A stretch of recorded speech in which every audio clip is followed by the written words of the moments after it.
off into the. I feel ya. I'm having some jumping around on me too. These things aren't great on the screens. Yeah. Okay. Okay.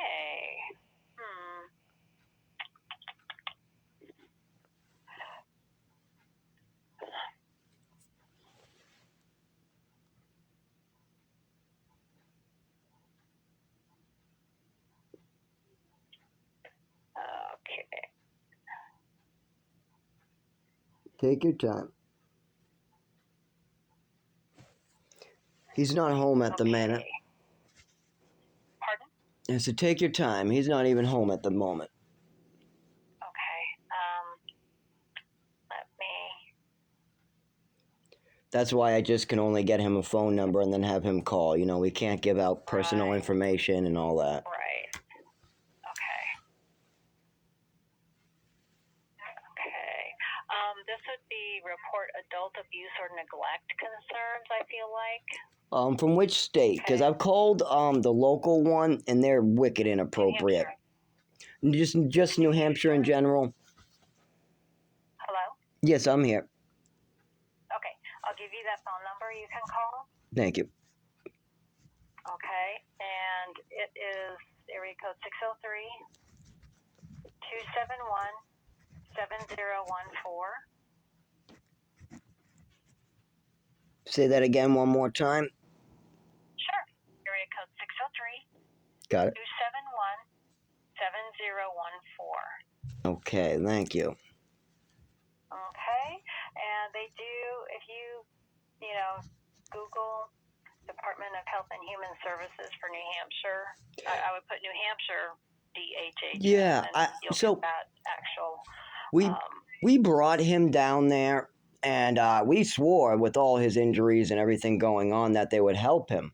But what we didn't know is apparently his mother committed suicide and totally went off the rails, and she had some Social Security case on him.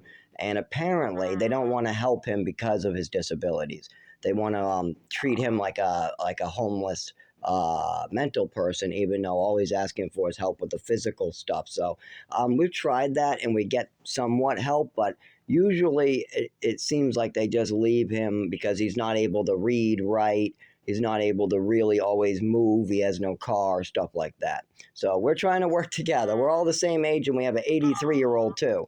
We got an 83-year-old working with him that's even worse. Oh my gosh. Well, you're stepping up, and I'm sure he appreciates that, and I appreciate you being a good citizen. Yeah, one of our sure. fellow citizens. Anyways, you have a great day. All right, good luck. Oh, god damn, that hurt. Holy shit, that hurt.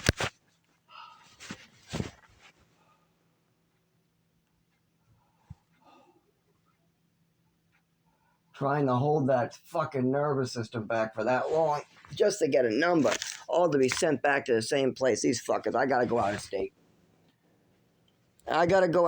It looks like. That hurt so bad.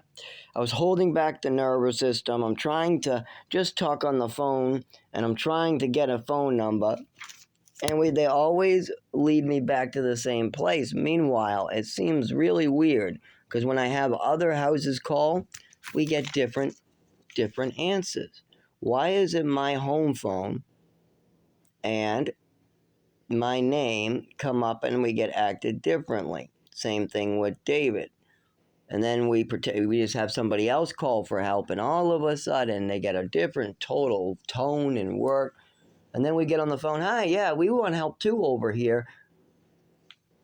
Yeah, it's because what my mother put in my file makes me look like a psycho who does drugs and just wants free money. Meanwhile, I work 40 hours, I've never collected a dime, I've literally worked while injured, I'm bleeding, I have pictures, videos, everything. This is so ridiculous. I have to die for our country and for other people's choices. That's fucked up. I have scars, and anybody who wants to tell me otherwise can look at the pictures and weep. This is what I looked like at 7. This is what I looked like at 8. This is what I looked like at 9. Let's go up all the way and see the pictures. Let's see what the pictures show. What they show is a kid that looks like he's dying then and a kid that looks like he's dying now from the same goddamn shit. And not once have I had a normal day where my nervous system didn't fuck with me. Yeah, some days are better than others, like summer or when there's heat. But without medical treatment, I'm doomed to suffer. And this is wrong. This is so wrong. And this is going out to every state. It looks like it's time to go to Florida next, or maybe Washington, D.C. with this. And then we'll try the doctors there. And then we'll call the medical board there. And then we'll call the Social Security office there. And then if I don't get help there and I'm still alive, we'll go to the next one. I don't think I'm going to be alive much longer, so I don't know how much more states I can go to. My mother trafficked me to 5. Now I've been in 1 for my whole adulthood. For my whole adulthood, I've only stayed in New Hampshire. Where my mother left me is in Massachusetts. I realized that I was going to get killed and I wasn't going to get the help I need. I've cleaned up. I've done everything for 8 years that anybody asked of me. I've gone above and beyond any duty. I've even kept this place running during COVID when nobody else would. Now, they want to finish me off. No, I'll go to another state and try over, and hopefully I can survive 1 more year. Now, it would be nice if my family stepped in, but I don't have much of that left, and the people that can help might not want to because they have a hand in it. I don't know. Most of the people are very good. My brother and my nephew were lights at the end of a dark tunnel, I guess you would call it. Meanwhile, you got a distant aunt who's really a sister. You got good people in my family. But they never wanted to really, really get involved with the crazy shit. I mean, they saw me get sick, though. I mean, they saw me skinny as a bone. They heard about me not being able to go trick-or-treating for 9 years straight because I got a mystery flu every Halloween. They heard my mother go crazy. They knew about all the drugs being involved. They heard me speak forward about it. They even heard my mother admit to giving me extra medicine as a punishment. And that caused permanent damage to my stomach and esophagus, by the way.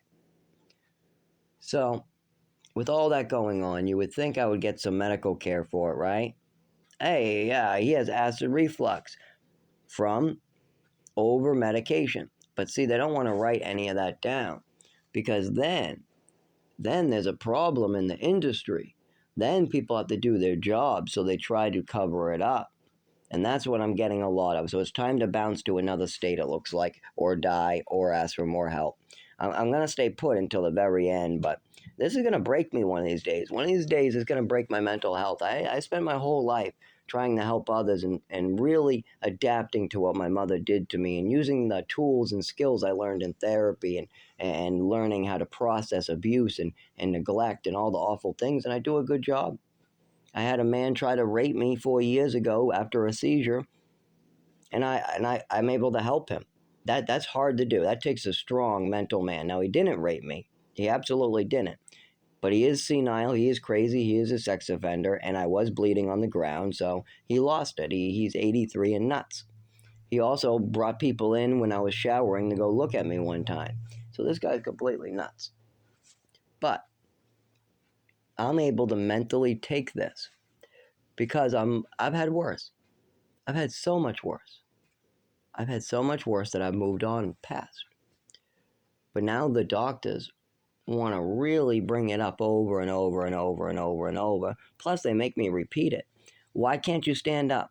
My nervous system is screwed. I don't know. I just can't. When I try to stand up, my muscles go numb and I fall down on my ass or my head and oh, well, let's see. Oh, well, it fell down and now I'm hurt. Now I'm bleeding. Can we stop making me bleed now, guys? Please? Okay, no, let's push him down the stairs. Oh, now he has fractures and his head's bleeding. That's what they do to test if this is real. Then when they know it's real and they say, oh, well, this must be real because he's not getting up and he's bleeding and all that, and he's really hurt. Or sometimes they twist or hurt me too to see if I'll get up, like they'll push me over, see if I can catch myself, but I can't, so I hit my head. This is what medical professionals do sometimes, like EMTs when they arrive. I even had an EMT stick a needle through my arm, not draw blood, just so my blood squirted at the ceiling. That was like an artery or something. I don't even know how he got it to squirt like that. I don't know how he got my blood to squirt like a squirt gun. He stabbed real hard, but no matter how hard you stab, how do you get that fucker to squirt like a squirt gun? But anyways, this was a medical professional. And when I have to talk about this to the doctors, it ramps me up because I have PTSD. I have to remember this stuff like just when I was just talking about the guy sticking me in the arm with the needle. I remember the guy. He's bald guy, EMT. Reminds me of Freddie, the guy I used to hang out with. That he was a Marine. It looks like that guy. Scar on his forehead. Real attitude. Bringing me out of a program because my regular meds are screwing me up and my urine was clean. They were going to beat me or drug me more, so I had to tell them it was for attention too. Because they found no drugs, nothing wrong, but they asked me, why do you look high when we give you pills? I said, what do you mean? There's nothing. You guys are drugging, you're giving me pills, and sometimes those pills have effects. You are giving me Thorazine, Seroquel, Trazodone, Risperidone, Lamictal, Ritalin, Xanax. And then you're asking me why I look like I'm messed up, but my urine is clean. And then we dropped the Xanax because they weren't sure what was going on with that because it actually was helping me and I did something stupid. I tried an extra one to see if it really was helping me. And that's how I know, yes, it did. And that's why when I take Ativan in the emergency room, thank God that it works. And I know that now. I know why Ativan works. It's a benzo. I studied it. Same thing with the Xanax I was on that my mother was taking when my prescriptions used to be ending, or sometimes she would split them up. And a lot of people did not know about the Xanax going missing. But she never ever took any of the Ritalin. That's the funny part. She never touched the Ritalin. It was weird. I did. Anyways, yeah, another person wanted them, not my mother. And they asked. So I said, yes, my mother's stealing them. At least you asked. At least you asked for my old meds. Anyways, so, yeah, I now have to go through this for the rest of my life. Having PTSD, and I'm getting more PTSD from the way I'm treated by doctors. And I can't stop. The emergency rooms are going to pick me up for the rest of my life. I'm going to fall, get hit, have seizures for the rest of my life. And when people see this, they're going to call 911 and I'm going to be unconscious, bloody, or I'm going to say, no, no, no, just give me a minute. Please don't. They're just going to fuck with me. Please don't. I don't want an ambulance. Stop it. Stop. But you need help. Yeah, I know, but they're going to fuck with me. They're going to hurt me. They're not going to help me. They're not going to help me. But the person calls 911 anyways. The ambulance comes. Most ambulance drivers don't mess with me until I get to the hospital. Then I get to the hospital. The doctors run my name. They don't treat. They don't check. They don't listen. If I try to speak at all, they just completely ignore me. The doctors try to spend as little time as possible listening to me. They run no testing. And then I'm out of there crawling or bleeding or more hurt. Sometimes they even purposely try to hurt me more because they think I'm somebody who's mentally ill and they figure if they hurt me a little more, I won't come back. And this is a real thing they do. There's actually a couple hospitals that are very honest about it. What they'll do when homeless people keep coming in for a place to stay is they'll purposely hurt them or run them through testing they don't need. That way the insurance has to pay them and the person gets hurt so they don't come back. This is very common practice. But see, I'm going there. I have an apartment. I have a place to stay. I have a job where I like to be. I love my job. I run the place by myself. It's warm. The air is fresh. And if you want to make up games in my work, I'll tell you to get the fuck out. I'll have a no trespass put on you, and I will press charges on you the minute you act up in my store. I don't care. I've never had to do it because I give everybody a lot of leeway. But I have had to throw people out before, and I will do it again. I will ask you to leave politely. I will identify why you're leaving. And if you don't make a fuss, I will let you back in. I also have to work with the mentally ill constantly. I give them a cup of coffee if they're a little bit tipsy, make sure they're not driving, and then they can go on their way. If they're inappropriate, falling down, drunk, or causing problems, I'm sorry, you cannot come in. And those are my rules when I run my company. But now I am so hurt, I really need help, and the doctors are just making me worse. I've called multiple emergency room ambulances. Other people have. I have pictures of me bleeding into my testicles. I got pictures of black urine coming out of my penis. I got pictures of my face all like Frankenstein. I got cuts and stitches all over my body. And I can't walk or move my limbs properly.